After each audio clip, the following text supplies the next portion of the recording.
నా పేరు ప్రసన్న. మెడికేర్ హాస్పిటల్కి 21 వచ్చాము ఇక్కడికి మేము. మా మరిదికి యాక్సిడెంట్ అయింది. అతను 50-50 ఛాన్సెస్ అనే చెప్పారు. బతకతాడో బతకలేడో అని చెప్పి ఐసీయూలో పెట్టుండారు అతన్ని. మేము భయపడి ఇట్లాగా ఏడ్చుకుంటా ఉన్నాము, ఏమైపోతుందేమో అని. దినేష్ సార్ వచ్చి తీసుకొని వెళ్ళి లోపల అడ్మిట్ చేసిన తర్వాత 50-50 ఛాన్సెసే ఉన్నాయి దీంట్లో, నేనైతే పూర్తిగా గ్యారంటీ నీకైతే ఇవ్వలేను అన్నాడు. సరే చూద్దాము ఎంతవరకు అని చెప్పి ఈ హాస్పిటల్ అడ్మిట్ అయిన తర్వాత ఈ హాస్పిటల్లో ట్రీట్మెంట్ చేసిన దాన్ని బట్టి మాకు మరుసటి రోజుకి రెండో రోజుకి క్లారిటీ వచ్చింది. అంటే 22-23 లోపల కోమాలో ఉన్న పేషెంట్ 24కి అంతా నార్మల్గా అయిపోయాడు.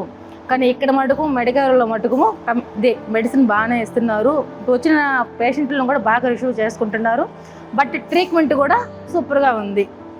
కానీ మేము వచ్చేటప్పుడు ఎలా వచ్చామంటే ఇక్కడికి బతకతాడో బతకడో, ఎలాగా మా ఫ్యామిలీ ఎలాగ ఉండాలన్న ఆలోచనలతో వచ్చాము. ఇక్కడికి వచ్చిన తర్వాత నేను, నా పిల్లలు, నా సిస్టర్ పిల్లలు వాళ్ళందరూ హ్యాపీగా ఉన్నాము. వెళ్ళేటప్పుడు హ్యాపీగా సంతోషంగా వెళ్తున్నాము.